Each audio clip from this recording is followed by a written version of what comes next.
Hey guys, welcome back to the channel. I'm Mike and this is Vlog. Guys, earlier today we took out the pulk sled.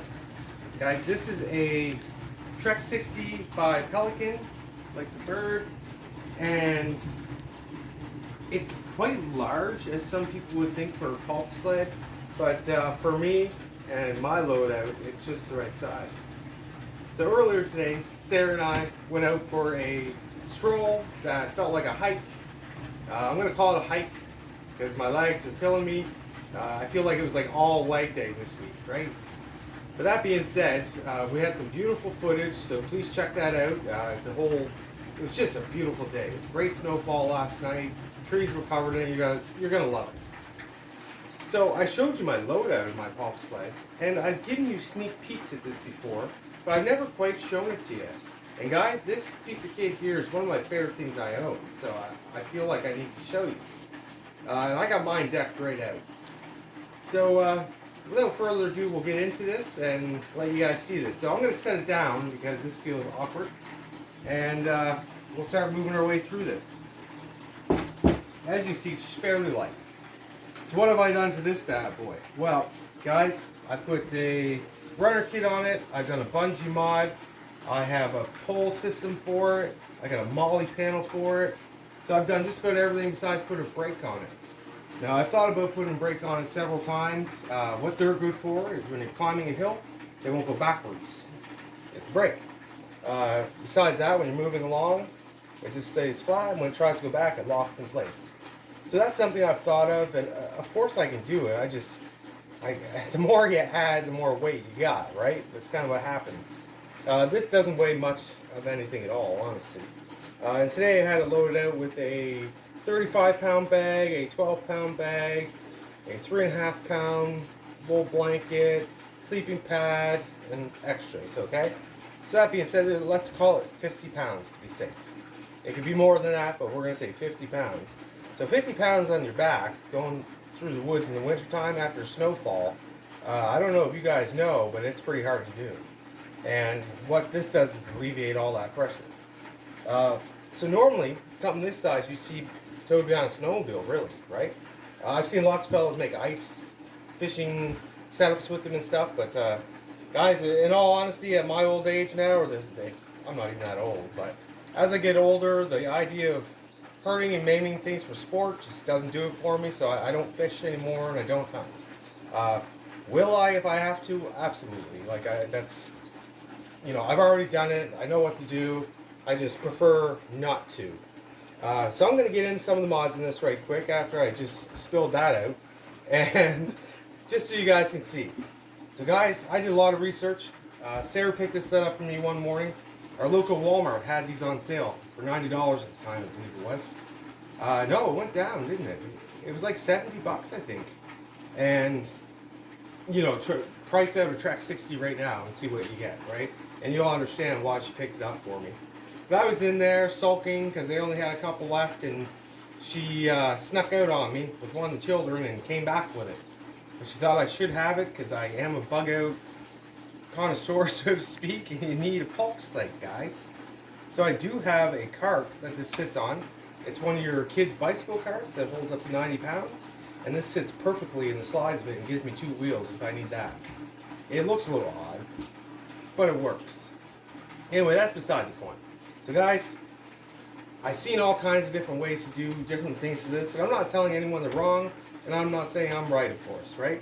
But this is what I did. So I went to my local dollar store and I picked up a bunch of bungee cords. I stripped them of their carabiners, and I cut them in half. And what I created was a diamond pattern setup here, as you can see. And this allows me a lot of room for maneuverability and how I do things, right? So I'm just going to go ahead and take one off here for you and show you. So guys, I have little tiny aluminum carabiners with the gates like this.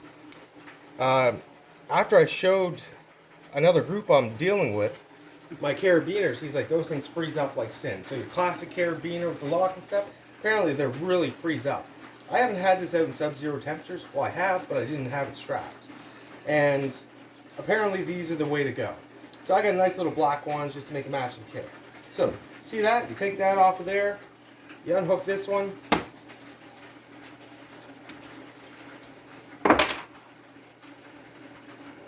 So, this is a full bungee. This is a full bungee. This is a part of a bungee.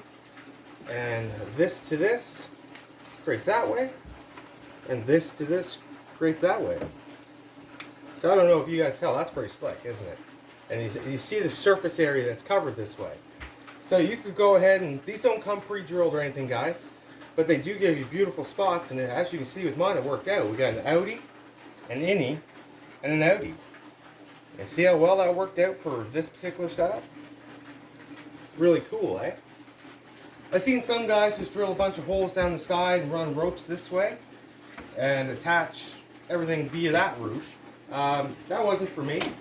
I honestly picked up enough bungees that I could do whatever I wanted. So I started by drilling my 3/8 holes, and then I started sorting out how I was going to do it. And guys, for everything that I cut and fixed, I sealed with shrink tube for electrical wire and stuff. So all my little ends here, they are cut and tied, and they have shrink tube on them so they can't go anywhere all the way along, right? And that gives it a longer life. So that's the bungee mod. Again, guys, check it out. There's a lot of videos on that, and you can see what you like the best. Some guys actually add eye loops all the way around and just run stuff through that. So I was trying not to add too much hardware to it to add weight to it. And another thing, like I'll show you here in a second, that I took weight from instead of adding to. Whenever you can do that, you do that, right, guys? So I'm just going to go ahead and connect this one back. I don't like the look of it not sealed up.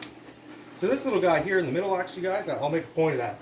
This one's its own thing. It doesn't actually hang off of anything. So this can be used anywhere else you want to, too. So you can actually take it and strap it to these two and pull it to these two. You know what I mean? You have to do it and see, but it allows you a lot of different routes to go. And it just worked for me, so that's the way I went, guys. So we did the bungee mod. We went over that. Up front here, I'm going to slide it down the line so we don't have to move too far over here. So as you can see, they move right out of the ways. So there's a lot going on here, isn't there? I don't know if you guys can see this, but... So, again, guys, I told you these pulk sleds are designed for dragging behind snowmobiles or like behind a horse or anything like that. Even electric bikes in the snow, they work pretty good for. But they're also meant for humans, right? Like I said, these a lot of people use these for ice fishing. But mine's modded out for bugging out and for in the woods and stuff. So I can get a hell of a jag of wood on here. I have a couple times. And I can carry a lot of kit in here too. There's a lot of space in this bad boy. So I want to show you some of the stuff up here. What you're seeing here, guys, this is an ABS MOLLE panel, so this one's tough. This is actually meant to hook anywhere you want, like on a bicycle, anything like that. I got it bolted in here with a gap in between it here. And what this allows me to do is run the straps off a MOLLE waist pack or a butt pack, which looks really cool on here. Canadian or American, they both line right up in here. And there's also all these strap points in it, which allows me to strap different things. One thing I like the look of on here is my tearaway medical bag. It looks really cool on there. And so if I'm bringing this out for wood processing, I'm going to bring a medical kit with me in case I hit myself with an axe, cut myself with a saw, right? That just makes sense. And again, guys, you can put chainsaw in here and gasoline and everything else, and you can put some of the logs you cut in here too, right? Lots of space. I should have brought a measuring tape. Could have told you, but guys, information all over the place with these things, okay? This is mine, and there's a bunch of different ways to do it. So I'm going to get into this mechanism I have going on here. So what happens here is, as you can see, I got a cotter pin and a pin. And in the front, there's a divot that's actually meant for, can we see? This is where your snowmobile things go. So these pins didn't come with it, guys. I had to drill those holes and hook that all in there. So what happens is I go like that. I pull that cotter pin, I push that through, I slide the eye hooks off my sticks. I'll bring them forward for you here. So these are my poles, because I don't use a string, I use poles, shaped in an X. But as you can see, these are nicely epoxied. And guys, I've had this for about 3 years now. It's been out about 10 times solidly, and every time I go out, I make sure to climb hills with it, because I'm trying to test it. I'd rather break it when I don't need it than when I do. So I try to use things. So anyway, those eye hooks lock right in there beautifully, and you go ahead and you slide those pins back slide your cotter pin back in, twist tie, a nail, bent, anything, these are just fancy, is going to hold that in place. So that makes it so for moving this thing around, I can just unhook the poles because they are 6 feet long, and there you go, right? So that's my system for that. And again, guys, this is for hooking your hitch for your snowmobile on, but I took advantage of it. So one thing I will tell you is with your, so these here are the holes that are originally designed for the rope. It just had a rope to pull it, and pulling from the top of the sled actually pulls it down into the ground. You want to pull from the bottom up, especially when you're trekking with it, because when you're walking, you lift. And if it's pulling down all the time, it'll pull down and drag it. So from pulling from this lower area here, about halfway the height of the sled, it kind of pulls up, which is what you want. Now, I don't take any of that weight, it just moves along like this with you. So that's just something to keep in mind. So I've seen fellas put a whole bunch of hardware on here with eye hooks and loops. I've even seen them use like universal mounts from a drive shaft universal mount to make it so it can move and pivot in all these different ways. Whereas if you watch the video, you can see I can move mine in any way, shape, or form with something a lot simpler and lighter, and that's just some eye hooks going through these pins. So this is my own thing. I come up with this on my own, and I've liked it ever since. So guys, these pieces, these are off a tractor. This is the same size hole as a long tractor hitch would be. So if you're trying to find these pieces, look for lawn tractor pieces, because these are the little pins you use for holding a trailer on your lawn tractor. So I had 2 of them, so I used them for that. So we got over the molly mount, and guys, this has lock washers on it, and spacers, and plastic bushings in behind it for the give. And then I just have a bunch of extra carabiners for locking my load in different ways. So I'm going to move on to the poles for a minute, and then we're going to flip this over and I'll show you the runner kit, because that's sick. So these are the poles I built, guys. These are heavy duty tent poles. So they're not your 1/4 inch ones, these are 3/8. As you can see, they're quite thick. In the center here, I have a piece of Velcro that holds it together to keep the X. I could have just used a piece of paracord, but I had that available, so I did. It's actually starting to needs a little love. Anyway, it works. And again, I epoxied these all together, so this does not break down, because that just wouldn't work, right? A lot of people will use a piece of ABS pipe or PVC pipe and run a string right through the end. So for me, that works, and I believe that it, in the long run, might be stronger than this. I'm not sure about that, but I still have the string in here, and they are attached in the ends of these, so you don't get to see that, but I pulled the string tight, the elastic cord in it, and I tied it around the ends before I epoxied it, so it's strong all the way through. But this just, for me, worked out better. These are fiberglass, the cold's not bothering them, they still got lots of flex, and they're solid too, right? So on the other end here, I do have 2 more eye hoops, and then I have some climbing carabiners that have a locking mechanism. And I had them paired up with a Peak 1 belt today. Didn't quite like that, so honestly, guys, before I used a Molly first generation belt, aka my battle belt, and I had Alice adapters, and these slide right through the Alice adapters and pull perfectly. So that's probably what's going to go back on here, but I might have to pick up another one to do that, because I don't want to take my battle belt apart. You know how it is, guys. So that is my pole system, and again, guys, you can look into this, but people that go through the Arctic and use pulk sleds and expedition sleds use poles like this. At first I was a little hesitant to make a set, and then I did, and I realized exactly why they're doing that. So I'm going to set them aside, because they're just big, long, and obnoxious, really. Before I flip it, guys, I have a few accessories I want to show you right quick that work really well with this bad boy. So I always bring this. This is just a little fold-up shovel. It's similar to an e-tool, but it's for winter camping, or it's for the back of your car, right? So if you get stuck in the snow. But it unfolds like an e-tool does. It's pretty sick, right? And again, guys, see how well it fits in there? It's almost like I thought about this stuff, right? So you can just go ahead and bungee from here to here and hold that in there without even using your molly panel there. But normally I just stuff this somewhere in the sack. But if you're out using the pulk sled, you're going to need a shovel. It makes sense, right?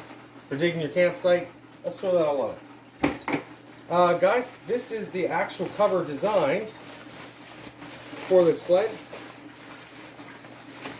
And I got this on the cheap, so I got it.